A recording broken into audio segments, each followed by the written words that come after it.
বৌদি কি বলো, ওটা আম নাকি? আমের বাগান বলছো? ওটা আম না, ওটা ডাবের বাগান। ডাব, ওটা ভালো মতো দেখো তো। चीटिंग करता है तू। না না, দেখো তাও বুঝতে কেন পারছো না ওগুলো ডাব। আচ্ছা, বাদ দাও।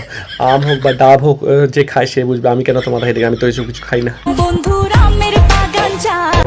আমের বাগান চার, চারটে কি হবে? ও হ্যাঁ হ্যাঁ, ঠিক ঠিক।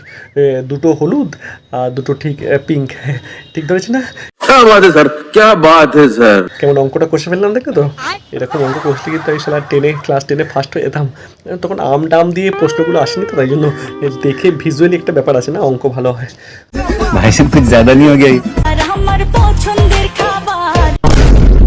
তুমি কেন খায় বৌদি? ওগুলো তো আমাদের খাওয়ার জিনিস। ঠিক বলেছো। তুমি ও তাও তো ঠিক। আমাদের জেনজি দুনিয়া তো এখন আম ডাব সবাই সবারটা খাচ্ছে, অসুবিধা কিছু নেই। তোমরা কেন বাকি থাকবে? বৌদিরাও খাবে, তাই না? এইটাও সম্ভব। তোমাদের পছন্দ খেতেই পারো, কিন্তু তুমি আম দিয়ে কি বানাবে গো? এই আমগুলো দিয়ে কি বানায়?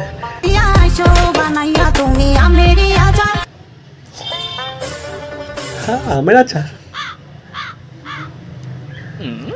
दीदी वाह दीदी। আমি তো জানতাম যে এই গাছের আম দিয়ে আমের আচার হয়। এই আমগুলো মানে এই ডাব, तुम्हें शर्म है कुछ? এই আমগুলো দিয়ে যে আচার হয়, এই প্রথমবার জানলাম। দেখি ট্রাই করবো একবার।